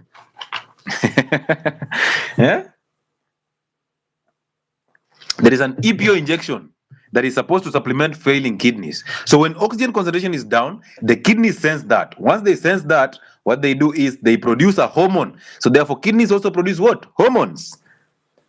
Renin is an enzyme and a hormone at the same time. EPO is a hormone. So they produce erythropoietin. It's called EPO. The EPO, what it does is it goes to the bone and reminds the bone marrow, hey, my brother here, my friend, why are you sleeping on the job? We have low oxygen here, which means we have low red blood cells. So what do? Please produce more of the red blood cells. So therefore, kidneys instruct the bone marrow to produce what? Red blood cells. And that is through a messenger called erythropoietin. So now if you have dysfunctional kidneys, not only shall you have low vitamin D, which will destroy the bones, you will have low EPO, which will not instruct the bone marrow to produce what? Red blood cells. Therefore, anemia will come in. So kidneys are protecting the bone integrity. They are also protecting you from anemia. Very important. Very important. Very important. So EPO instructs the bone marrow produce more red blood cells. Now you start producing red blood cells. Let's say you've had a transfusion. We used to drink at the Fanta Orange and Mkate Nusu when we were in high school. They would coerce us to donate blood by giving us 500 ml of Fanta Orange and bread or biscuits. What a mess. They give us sugars to treat. So excitement was, I'm going to get rid of blood to just get soda. Now, when you do a donation, remember the body has about 10 pints of blood, right? Maybe 5 liters to 6 liters of blood. They stole from us. They steal my blood, and then when you go to hospital again, you're charged, yet you donated blood. They lie to us with like a card or Red Cross with like a card, donation blood of blood, and if you go to hospital because you have donated blood, you'll be given blood for free. From where? From where? That's why I stopped donating these bloods, my friend. It's not like I can't donate. I just don't want to donate. I don't know why, but I mean, if we die, we die, right? All right. So now listen to this. Blood in your body is about 10 pints. A pint is about half a liter, right? So we have 10 pints, which gives us about 10 liters of blood. No, not 10 liters. 5 liters of blood. So you have 10 pints of blood. On that donation, you're getting out 1 pint of blood. Right? This 1 pint of blood or even 2 pints that you've taken out, they can actually be taken back quick, fast. There's a comment here I need to read. Yeah, storing blood is expensive. I know, bro. So therefore, why do you tell us to donate blood then? If you're storing it is expensive. You tell people to donate blood, and then we were told it's free. I have no problem with the donation. I have problems with now the free thing. When you donate blood, if you go to hospital and you have an issue with blood, which happens rarely, you will actually be given blood for free. But you'll go there and they will still charge you. And they will tell you now they've changed the story. Yeah, storage of blood is expensive. Oh, screening. Oh, blah. I mean, if you knew that, because you knew that before you told me to donate, you would have told me. Mungeniambia mapema. So you have 5 liters of blood. On donation, you're getting, let's say, 1 liter or half a liter, right? Now, that half a liter or that 1 liter can be taken back in about 24 to 48 hours. Pop, you have your blood volume back. That's amazing. So the body realizes, oh, fluid volume is going down. Let him bring in water. Let us retain fluids. Blood volume goes up. Within 24 to 48 hours, blood volume is gone up. The challenge is the number of red blood cells are still low. The number of what? HB is still low because you've taken out a lot of red blood cells with HB and iron. Now, 1 pint of blood is about 450 to 470 mLs, right? Of blood. Do you know that is carrying about 250 milligrams of iron? Hey, ngoja. So you're getting 250 of iron being taken out by 1 pint of blood. Do you know how difficult it is to attain normal levels of blood iron concentration? Do you know how long it takes? So this 250, it can take you a whole year. It's a whole year process of actually absorbing and utilizing iron. A whole year. Niambieni. Like one donation, 250. This 250 needs you to take about a whole year to get it back of absorption. So imagine if you're still eating inflammatory foods, if your gut is still a mess, if your liver is inflamed, if your diet is poor, when will you ever replenish this iron? When? Now, the beautiful thing about a body that's totally functional, the gut is functioning, the gut wall is intact, the liver is functioning, the diet is intact, it will take you about 6 to 12 weeks to bring back the iron levels to normal. Just the same way, it will take you about 6 to 12 weeks to bring back HB. Sometimes people will take about 24 to 36 weeks to bring back the iron levels. However, people who are actually functioning well, if you are eating clean, you're fasting, the system is working perfectly, it will take you a very limited time, about 6 to 12 weeks for both HB and iron. But most people, it takes longer to bring back iron to the normal levels. So as much as we want to say iron absorption, blah, blah, blah, blah, blah, blah, I am deficient in iron, it is a deeper conversation. It's actually a bigger and more deeper conversation. So imagine taking 34 weeks to get iron back to normal. Supplementation has to come in here. And those supplements, some of them are actually crazy. HB will come back 6 to 8 weeks. So 6 to 12 weeks, you have your HB back to normal. How about the iron? So therefore, you'll have a lot of challenges in this donation. I'm not discouraging you from actually getting a donation. I'm telling you, go and donate blood. However, know the consequences that are coming in are this big and this deep. Have you understood that? Any question? So once you've understood that, we keep moving. All right? So if anemia is low HB and low red blood cells, what do? You have to get, unless you have a sickle cell anemia. Because people who have sickle cell anemia, apart from them having advantages of not getting malaria so much frequent, they have a lot of problems, joint pains and all that. And you see the spleen is constantly destroying the red blood cells because they are defective. So the spleen targets it and destroys it, which means the spleen is actually part of the immune system, tries to destroy all the defective cells in the system. Since I joined HOS, my iron deficiency and anemia just disappeared. Eat clean. It is that simple. It is that simple. Kula vizuri. Wacha kukula tu. Don't eat to fill the stomach. Eat for nutrition. Worms cause anemia too. Sindio, yes, they do. But you see, this is sucking blood. Worms suck blood. By the way, I put out a video. Tambo. It is trending now. But I put that video there, I think 6 months ago, about taking albendazole on an empty stomach, which is a scam. Hey, the experts have talked. Hey, the experts. Worms can actually feed on your blood and cause you anemia. Right, so that's why we fix our gut, because worms cannot survive when your stomach acid is highly concentrated, when your gut is perfectly functional, so you'll never need to deworm. All right, so there are so many causes of anemia, but I want you to see this. Because anemia is not a disease, a symptom, this is what you simply look at. You look at the gut. First of all, you look at the diet. So we start from the intake until the exit. You look at the diet. Is the diet rich in iron? Some of you eat the liver, yes, but you cook the liver in seed oils. You overcook the same liver. You've destroyed the vitamin there, so therefore it becomes useless. So dietary supplementation of iron. Am I eating enough eggs? Am I eating the liver? Am I eating red meats? Am I eating enough omena and sardines and seafoods? All these green leafy vegetables, all of them are supplementation for iron. The iron that is coming with dietary supplementation in form of meats, organ meats, the liver, the kidney, the heart, the spleen, the eggs and the yolks, the chicken and the skin, and the chicken thighs, the drumsticks for this matter. The red meats and the white meats, basically the red meats are the ones that have high content of iron. So if you're consuming red meat, mutton, goat meat, beef and all that, make them fatty. But if you're consuming this and they have enough iron, remember that for you to actually liberate iron from these red meats, you need what? A strong acid in the stomach.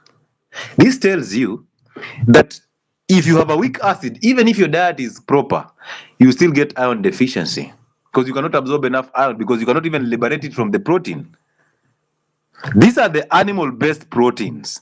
You concentrate stomach acid through fasting, through taking maybe a glass of water plus a spoonful of ACV during the fasting window. Water and salt is coming in to concentrate stomach acid.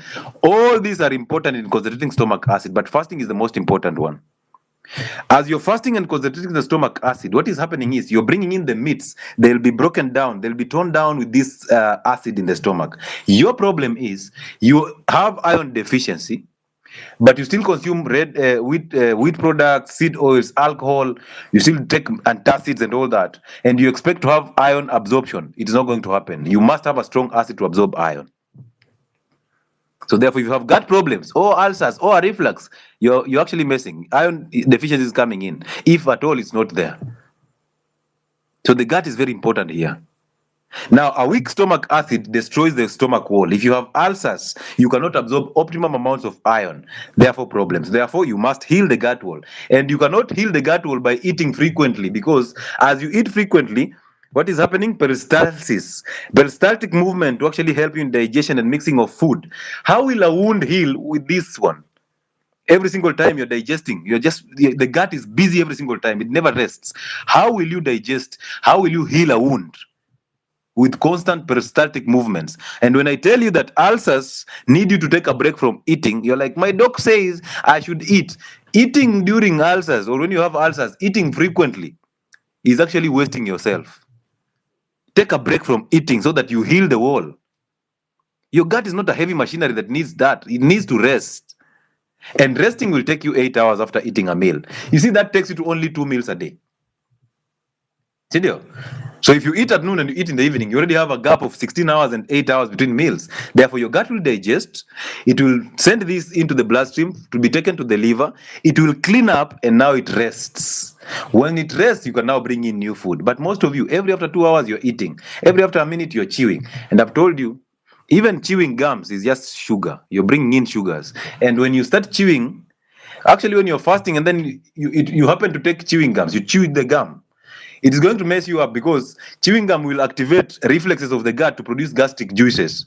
Those juices will send you into cravings for food. Therefore, if you're fasting and you eat a chewing gum, you will end up breaking the fast. You will break the fast. Those of you who have fasted, they know. That you're doing a fast and then you eat chewing gum because you want to be alert. That's not alertness. That is false intake of glucose that gives you a false sense of alertness. You cannot fast and chew. You just chew right now. You start getting bloating because of the raw materials that are used to make the gum and the bases, and you start producing gastric juices. They send you into cravings. Now you eat. You break the fast. So therefore, be careful. So therefore, strong stomach acid will help you absorb iron. Actually, it will help you liberate iron from the diet, and then you absorb it. That is number one. But this is for the animal proteins, the beef, the mutton, the goat meat, the liver, the eggs. Those ones need strong stomach acid to liberate the iron from them.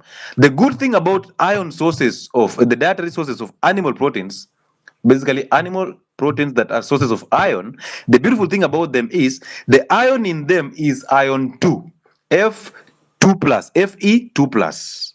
The absorbable form of iron is iron 2 plus. That is what you absorb into the gut, into the bloodstream, iron 2 plus. The non-absorbable iron is iron 3 plus. Higher. This is where now the plant-based sources of iron are a scam. Because the iron that is present in plant-based sources, except the beans, because beans come in with folate, which is a good one. The sources of the plant-based sources of iron, they come with iron 3. That means they have to be broken down, liberate the iron 3, and then you have to reduce this iron 3 to iron 2 for it to be absorbed. For you to reduce iron 3 to iron 2, you must have vitamin C. Vitamin C helps you to reduce iron 3 to iron 2 so that you can actually absorb it. Now, the challenge is those people who are taking iron supplements that have iron 3 or dietary sources that have iron 3, they end up taking it with lemon juice. Lemon juice has fructose. So if you want this, you can actually take it with lemon pills. You simply take the lemon pills, soak in warm water, let it warm water, not hot water, because hot water destroys vitamin C. Soak in a glass of warm water, add a pinch of salt. Give it about what? About 10 to 20 minutes, let it soak. And then sieve and press, and then drink that water. That water is what we call lemon juice. Not the lemon juice from the lemon inside. Use specifically the modern lemons. Aye, that is not vitamin C, that's just fructose. And fructose blocks you from absorbing vitamin C. So use the lemon pills. The lemon pills have the highest content of vitamin C. That will help you reduce plant-based sources of iron from iron 3 to iron 2 so that you can absorb it. Sasa mnaona hapo kuna challenge. One, we needed a strong stomach acid to liberate iron. Number two, plant-based sources are coming with iron 3 that needs to be reduced to iron 2 for you to absorb it. Therefore, you need to accompany it with what? Vitamin C. Those vegetables, the green leafy vegetables, they have vitamin C, yes. Your problem is you end up overcooking them and you end up frying them in seed oils. Therefore, the vitamin C is already destroyed. So how do you expect to get the iron to be reduced to iron 2 for absorption? Hakuna. Iron tablets are ascorbic acid. Those ascorbic acid, it is industrially made. It is cornstarch plus sulfuric acid. That is not vitamin C. Cornstarch plus sulfuric acid. So those tablets that you're taking for vitamin C, they are not vitamin C. They are sulfuric acid plus cornstarch. What a waste of resources. Use that money to buy green leafy vegetables or the liver or eggs. Aya, imekuwa ngumu. Umekuwa ukilamba vitamin C tablets venye ni tamu. Do you remember during COVID season, people will suck on vitamin C tablets from Monday to Monday and they are preventing themselves from getting COVID. What a mess. Hey, you're buying a whole pack of vitamin C, just sucking them. And that's an acid. Unlearn. Cornstarch plus sulfuric acid. Hey, what a mess. When vitamin C is rich in fermented cabbage, and fermented cabbage is not cooked, so therefore you're getting every content of vitamin C from it. I've taught you how to make it. If you can't make it, buy it from me. Vitamin C is in lemon peels. Vitamin C is in green leafy vegetables. Vitamin C is in all peppers, chili peppers, bell peppers, cayenne peppers. Those are vitamin C sources. Get it from there. So as you're doing your boiled eggs, enjoy it plus steamed vegetables. You already have your content of vitamin C. You already have your content of folate. You already have your content of vitamin B12. You have your content of iron that you deserve. The body absorbs it and the body thanks you by giving you free-flowing bowel, no bloating, no passing gas. You have a very good stool coming out and the body thanks you. You have very good sleep. You don't have dizziness. You can tolerate exercises. The cold feet and cold hands are disappearing. No numbness and all that. But you don't want that, right? Because eggs have cholesterol that will clog your arteries. When the same cholesterol is going to help you absorb fat. Unaona hiyo? Very simple nutrition. Drop alcohol. Alcohol is going to actually mess up your stomach environment. You will not be able to reduce iron 3 to iron 2 for absorption. It's going to cause you gastritis, inflammation of the gut. You're not going to be able to absorb vitamin C and also to absorb iron. It's going to mess up the stomach environment. Therefore, digestion becomes a problem. Drop those supplements of what do you call, not supplements, the antacids, because you cannot be taking antacids and expect to liberate iron from red meats. You can't. Mambo ni ngumu. Mwaza mwecheche. Mambo ni mwecheche. All right? So that is the animal source and the plant source. That's the difference. The beautiful thing about beans is that beans come in with folate. Folate is a very good thing in terms of making DNA, making proteins, and also making iron. Not iron, making a function of vitamin of red blood cells. Folate is a good thing, my friend, in iron deficiency anemias. And you see, folate is in the beans, folate is in sweet potatoes, folate is in the liver in plenty, in the egg and the yolks in plenty, folate is in red meats and all that. Enjoy those foods. Enjoy them in plenty. Now, the natural sources of vitamin C are those. The synthetic sources, of course, the ones that you're lied to.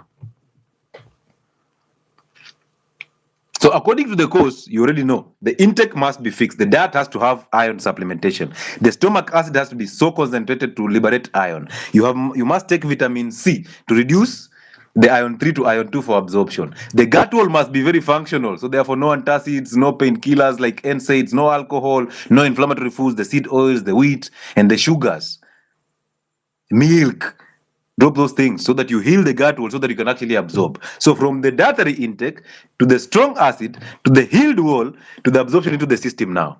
Now to a very functioning liver so that the liver produces ferritin to store the iron so that it's not just available in blood causing you toxicity. So that the same liver produces transferrin, so that it transports the iron all over the system. You see that? So that the same liver helps you to break down defective red blood cells.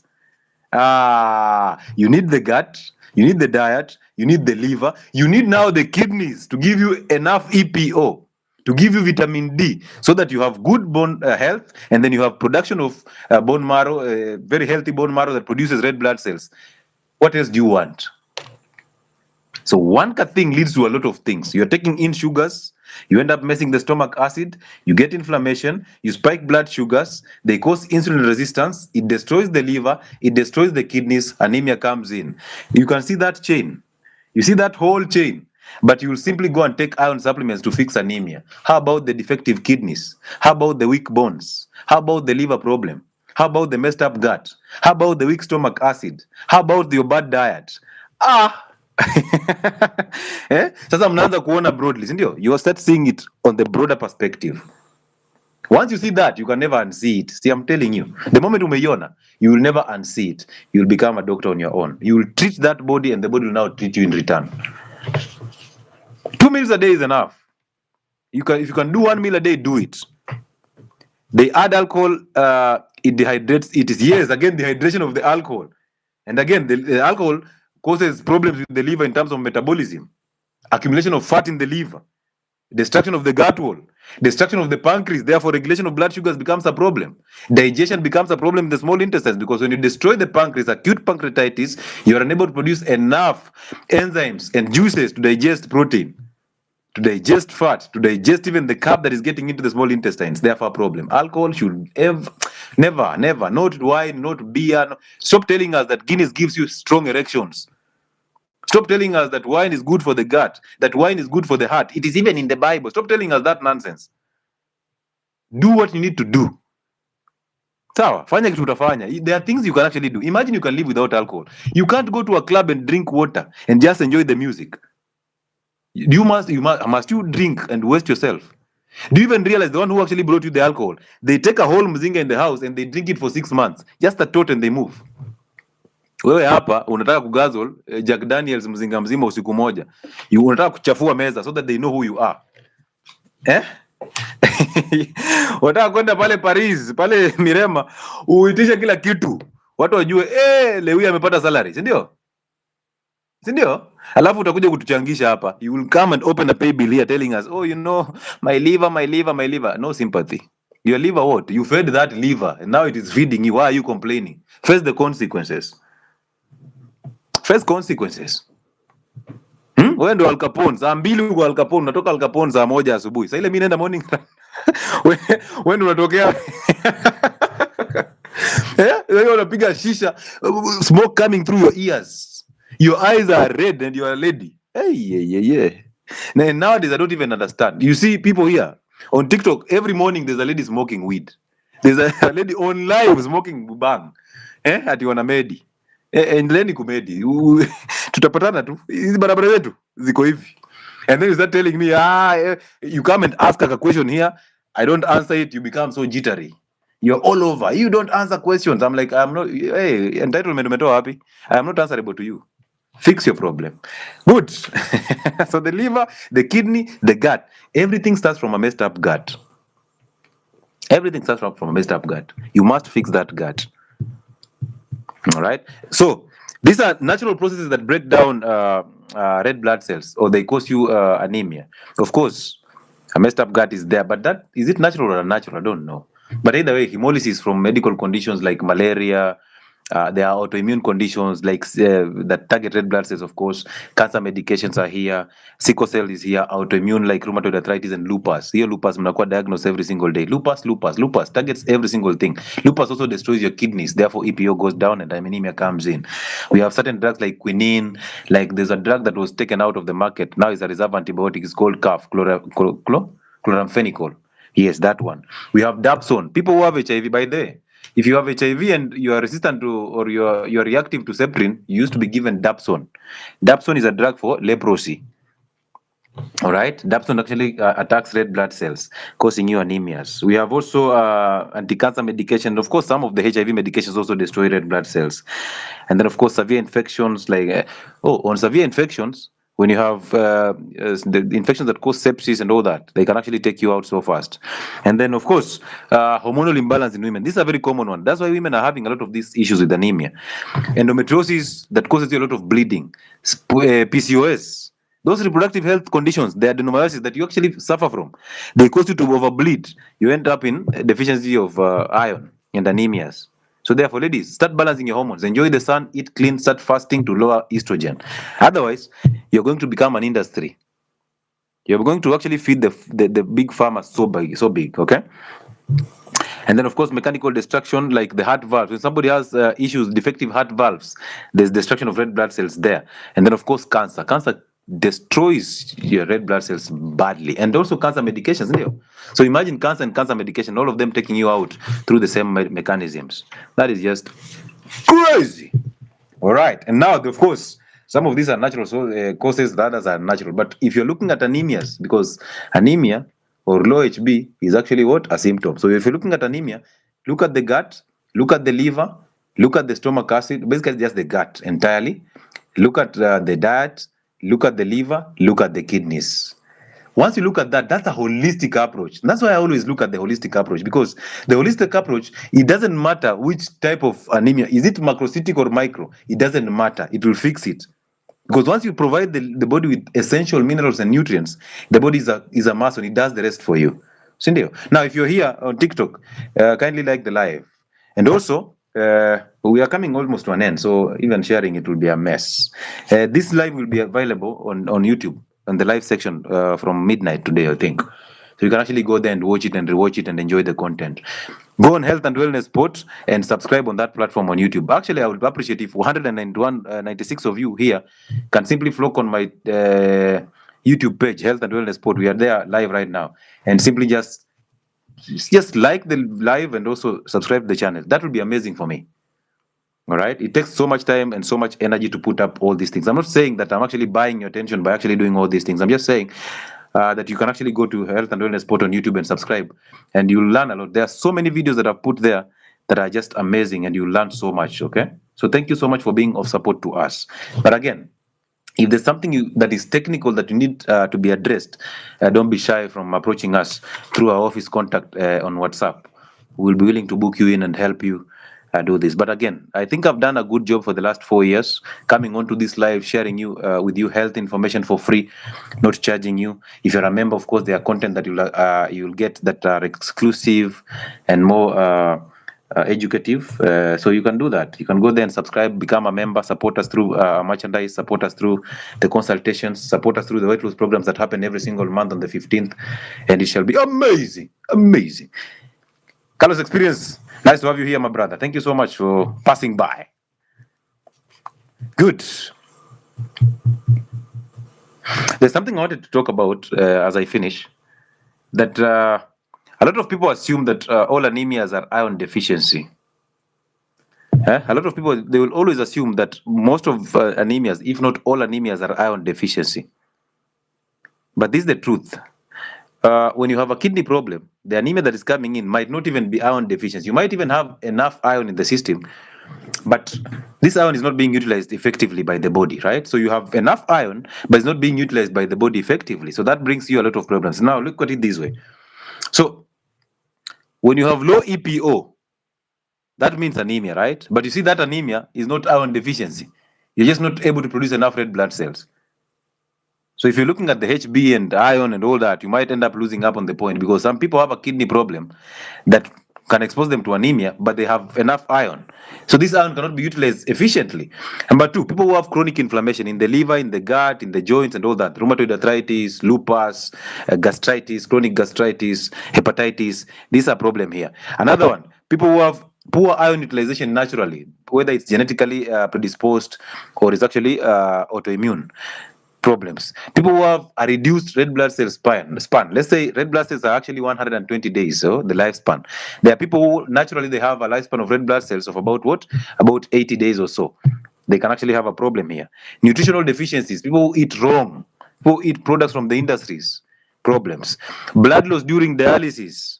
When you're doing those catheterizations, the tubings, and all that, and recycling these blood products, you can actually end up losing a lot of red blood cells, and you can end up into anemia. But your normal, your iron levels are still very okay.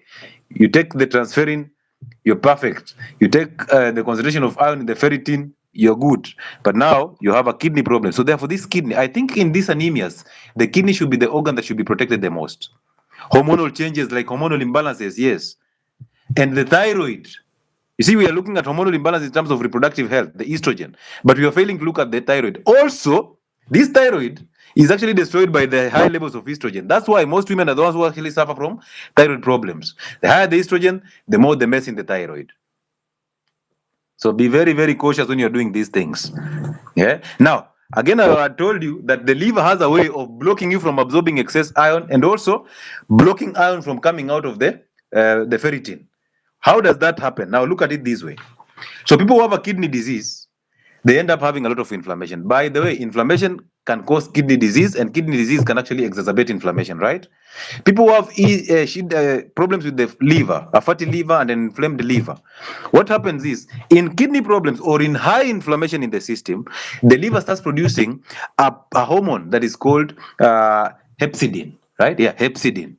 Hepcidin is a hormone, basically protein in nature, and it's produced in the liver. So when you have high inflammation, you're producing hepcidin. High hepcidin blocks you from absorbing iron from the gut. So imagine that. You can have a very good gut, but can you really have a good gut with a bad liver? Very, very rare occasions. Not unless you have a good gut, but you are taking medication for cancer, medication for other conditions, chronic conditions, and all that. Maybe an autoimmune condition, but autoimmune conditions are actually coming in from the gut. Do you see why I tell you the gut is very important? Because there's no way you're going to have a messy liver when the gut is functional.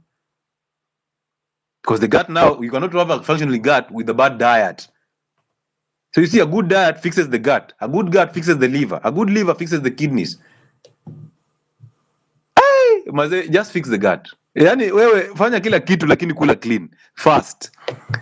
Fix the gut. When you see that pot belly coming in, please shrink it up. Fast, eat clean, go work out. Just do something to make sure these things are disappearing, because the gut is very important. Now look at it this way. So you have high inflammation, the liver is forced to produce hepcidin hormone. Hepcidin blocks the gut from absorbing iron. Hepcidin blocks you from releasing iron from the ferritin storage. Now you have deficiencies in iron, because now you're trapped ions in the storage and you've blocked absorption of iron. So now the body gets wrong signals. Did you even know that the liver can actually block you from absorbing iron? And this now natural regulation, that means you can never have excess iron in the system if you have a functional liver. So why are you drinking alcohol to allow your liver to become fatty? Why are you smoking cigarettes to allow your liver to get inflamed? Why are you eating inflammatory foods that actually mess up and inflame your liver? Protect that liver, it will protect you. It will. So technically, you can actually have iron, but you cannot utilize it. That's another problem. Sindio? That's a serious problem.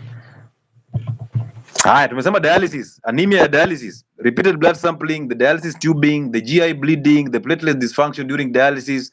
Now that's a problem. And again, dialysis does not replace erythropoietin. So dialysis, you're doing it, but it is fixing the kidney, not fixing the kidneys, just cleaning up the kidneys and the blood for you, but it is not replacing the kidney, it is not replacing the erythropoietin. Therefore, anemia is still going to be there.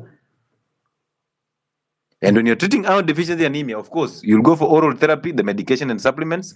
You'll go for IV, the EPO and the iron sucrose and all that, the Venofast and all that. Or you have to go for the nutrition. So you'll take the longer route. Taking the longer route is safer, but it takes you longer, right? Because if you eat clean, you start fasting, you start consuming vitamin C and the fatty meats and the red meats and all that, it will take you longer, but it's the safer route. And there's no recurrence. But taking oral supplements, taking injections, you will always be going for a transfusion or going for more supplements every single time. Pregnant women are at risk of this because pregnant women get exposed to malaria so fast. And there's an interesting concept about pregnant women. Realize they are sharing immunity, so therefore the immunity goes down. And number two, they are actually exhaling out more carbon dioxide because of the fetus. So therefore the excess carbon dioxide that they're excreting out is going to attract mosquitoes. Because mosquitoes get attracted to you by the CO2. So now you're producing so much CO2, the mosquitoes are coming in, they're biting you, giving you malaria. Malaria is coming in to destroy your red blood cells, therefore anemia is coming in. So therefore, pregnant women, please, that net is very important for you. Your net ni muhimu sana kwako, very important. And then eating eggs to get vitamin B12 from it, the folate from it, instead of taking folate supplements, eating high protein diet, the red meats to get iron enough for you, you will do very well. Sindio? Hey, so paka hapo, me I think I've done you justice. Now it's you to readjust, ship in or ship out. Choose you.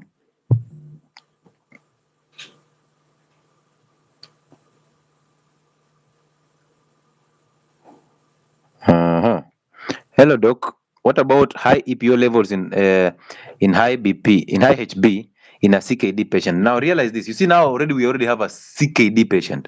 When the kidney is affected, of course, the balance is tricky because this is the reality. The reality is there's always a negative feedback. Hormone regulation is under negative feedback.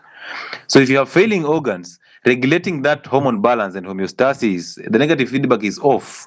Therefore, you end up producing either more or less. Sometimes the kidneys are not even producing this EPO because they are failing in CKD. Now you get excess injection of EPO. That will need either an antidote or sufficient cleanup.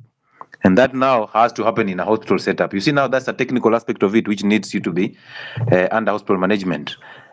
And that will need us to bring in nephrologists, to bring in physicians, to bring in the renal pharmacists, and all the experts about the kidneys to actually help you in that. So it's a technical conversation that you cannot just run it on a live, right? What causes cold feet and cold hands? Vitamin B12 deficiency, a kidney problem also. And also, of course, nerve problems, which is a sugar problem. All right. We assume that having also low energy is anemia, yes. And also we assume that having low energy is carbohydrate deficiency. So we eat carbohydrates. Nisipokula carbohydrates nitakosa energy. See, I lack energy because I did not eat ugali. So we assume that low energy, instead of thinking it's a transition from being a carb-dependent person to a fat-adapted person where you're getting ketone bodies, we automatically think because I have low energy is because I've not eaten carbohydrates. Now you go and binge yourself on carbohydrates. Now you destroy the liver, you destroy the kidney, and then you come back with more conditions. So you're actually going to feed the medical institutions with a lot of money. So from this live, you can forget anything that we've talked about, but don't forget the link between gallstones and bile. Do not forget, and cholesterol. So do not forget that the kidneys, the gut, and the liver are very important in actually helping you fix medical conditions like these ones. Do not forget that just having low HB is not a measure of you being healthy or you having anemia or not having anemia. We go to MCV and then we go to further testings to ascertain which type of anemia and how to treat it. Do not also forget that anemia is just a symptom. It's not a medical condition. It's a symptom. All right. So fix the problem. It actually shows you that there's a problem somewhere that needs to be fixed. So let me take in one person and then we call it a night. Oh, there are two. So I'll take Olfen and then take Mwewa and then we call it a night.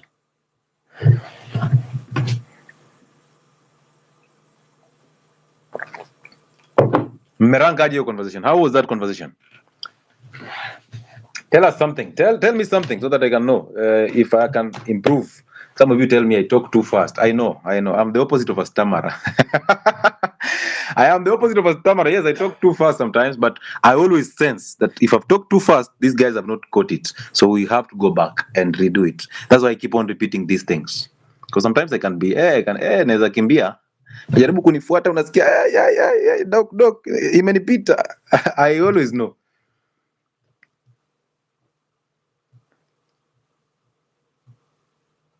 Good conversation.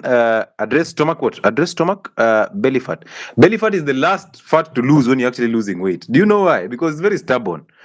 Because it responds to hormones, but not in a natural way. It's crazy. Because again, it's the last place where you deposit fat. So it comes there the last. So for you to burn belly fat, this idea of actually thinking you can only burn belly fat is a lie. You must lose weight. That's why we run those weight loss programs. So belly fat comes out last, but once it's gone, you're good. But it's a very good sign that you're actually headed in the wrong direction. So belly fat, take time. Takes time to go.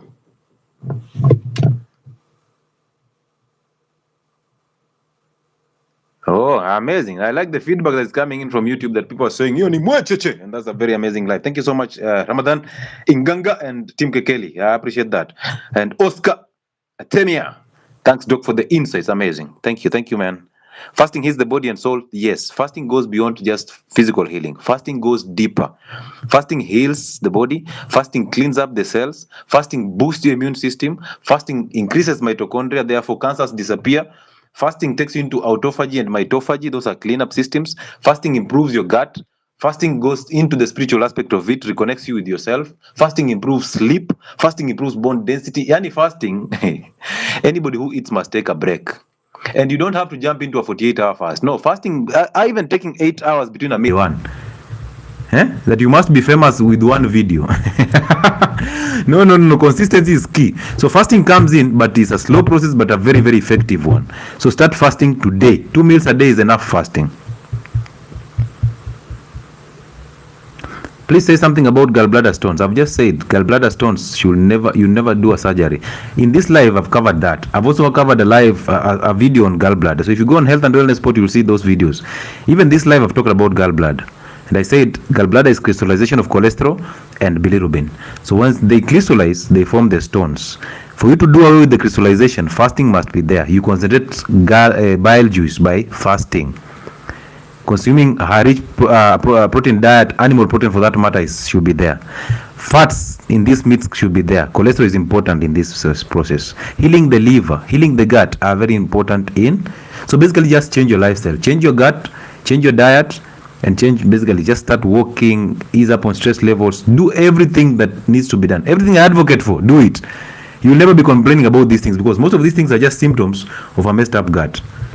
So I talk about them generally, and people assume that maybe my diabetes is different from his gallbladder stones. Maybe his gallbladder stones are different from his hypertension, because the system lied to you that because we have different medication for hypertension, different procedures for gallstones, different medication for diabetes, different procedures for kidney disease, the system lies to you that because these are different, they need different approaches. What the system does not tell you is they all come from the same thing: insulin resistance. Thank you so much, Chito and who was that? And Frank.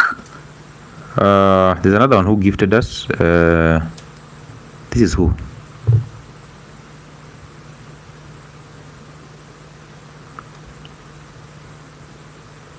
Hybrid. Thank you so much for the gifts. I appreciate that. I appreciate the liking. I appreciate the sharing of the live. Man, you people are just interesting and amazing. I appreciate all of you for actually being very, very generous with your gifts and your presence and being here, even choosing to be here. You deserve a clap. Even choosing to be here to just sit back and enjoy the conversations. It's just amazing. Thank you, Sonny Big. Thank you, Kelkeli. Thank you, Ramadan, and every other person who has been here commenting, liking, sharing the live. Thank you for all of you who have actually chosen to subscribe to my platforms. Thank you for everybody who has decided to join my weight loss programs. It's amazing to have all of you here, and I appreciate you. All right, and I'll be here just trying to do this, share this information every single time, so that we keep on improving as a team.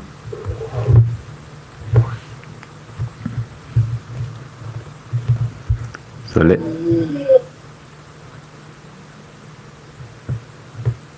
yes, Frank. How are you? I'm good, Sonibik. How are you?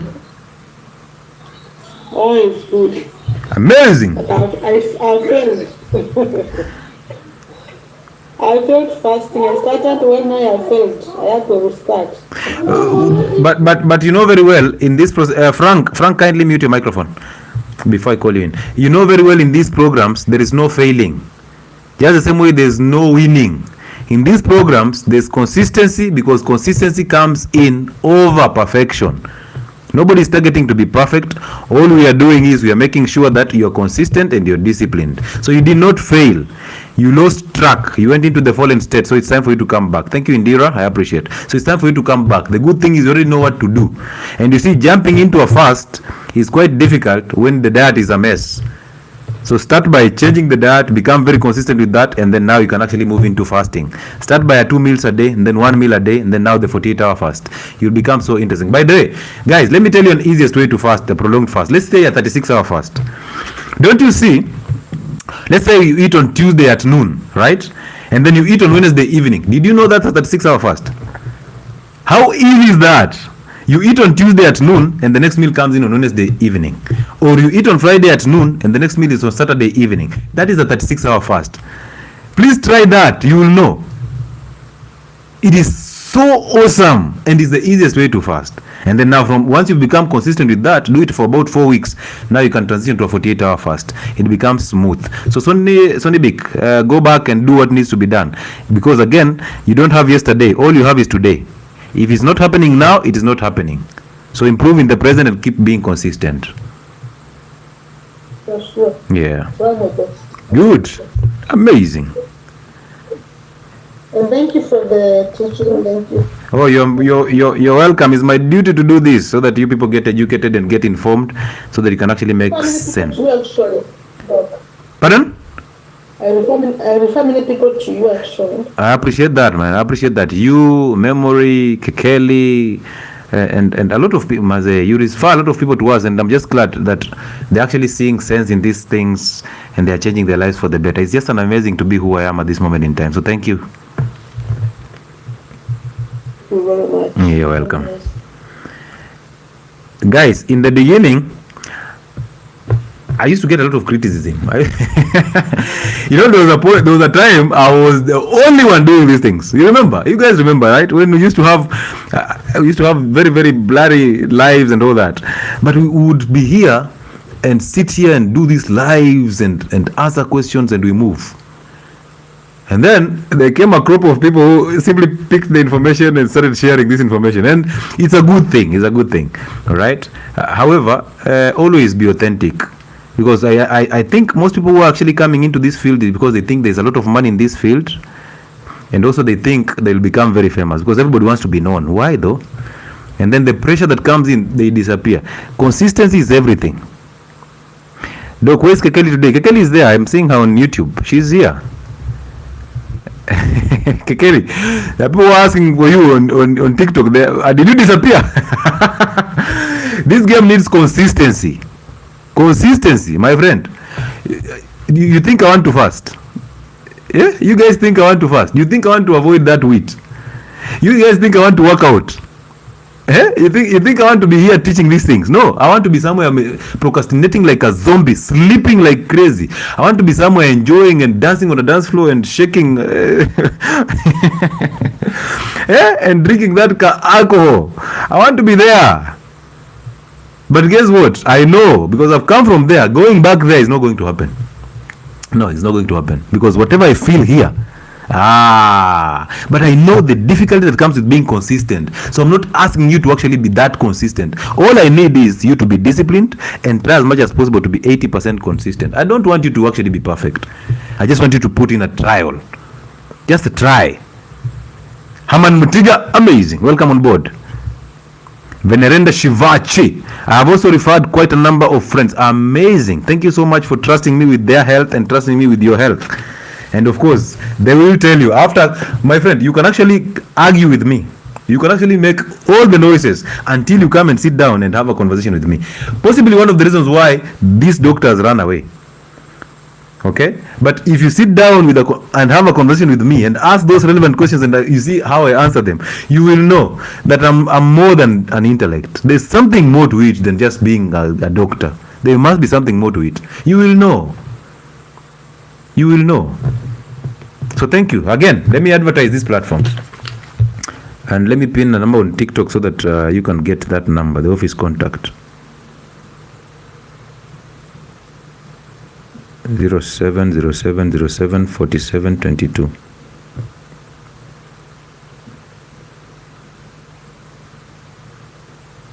That number that I've put there is the office contact. You can send a WhatsApp message on that. It's also on my bio on TikTok. So you can use that to book an appointment. So this is what I'm saying. I'm saying, one, we have weight loss programs, 3 months and 2 months. They alternate. So we already started the 3 months. Next month is a 2 months program. So you can actually join in. They start on the 15th of every month. So every month I'm here running a weight loss program. So join those programs. You will learn so much because they're not just weight loss programs. They are way beyond that. Thank you, Willie Tom, for putting that number there. 07. Yeah, thank you so much, man. I appreciate. Weight loss programs are there. Physical and online consultations are there. And I've told you the physical consultations, we always run them in Nairobi. My intention is to actually bring this gospel to all the counties, which I'll do. However, right now our main offices are in Nairobi, and you can book an appointment with us through the same office contact. All right. Products in Uganda, yes, we ship them to Uganda. So all these things can actually be sent to you in Uganda. It's only that we don't have a shop in Uganda, but I hope if God gives me the grace, I can actually expand those borders in that direction. All right, as we move also outside the country to actually preach this gospel out there. Now, so we have those. We have the products, the merchandise that we sell at Imenti House. You can use the same contact to inquire. You'll be given Brian's number. Call him. He will send it to you. We have the water bottles, we have the mugs, we have fermented cabbage, we have tallow, we have hoods, we have sweatshirts, we have notebooks and all that. You can actually rock that and support our platform. You can also support us through the till number that we've pinned up on our comment on our videos.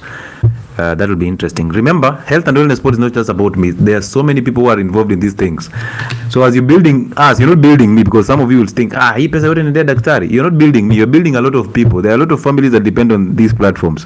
So thank you for actually those who actually choose to support us, knowing that this is actually going beyond just Dr. Lewis, because Dr. Lewis can actually survive on his own, because he used to do without having to come here. But I decided that, you know what, we have to teach people things, we have to actually expand our wings, and also through that we help other people to get to this. If you come to my office, you'll see there are people who actually work with us, and they help us do some things here.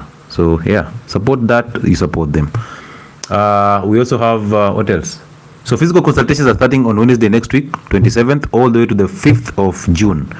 So if you wish to have a conversation with us or book an appointment with us, you can use the office contact and see you on Wednesday, from Wednesday to 27th all the way to the 5th of June.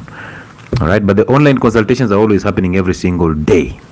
Those people on my weight loss programs, I think the weight loss program for March and April, we are going to have a conversation at the end of this week on Saturday and Sunday. So make time to be there so that we have that conversation. The talks, the calls that we make, they are educative, and you can actually attend that. So thank you. I have a TikTok platform called Health and Wellness Sport. If you're here, please follow this platform. You can also subscribe to my channel on YouTube, Health and Wellness Sport, and Uncle Chile. Uncle Chile is a different platform on YouTube. On Friday, we have a show again, a live show at 8:30 p.m. Kenyan time. We'll be here rolling this another show that is called Identity Fridays. Those of you who have attended those shows already know.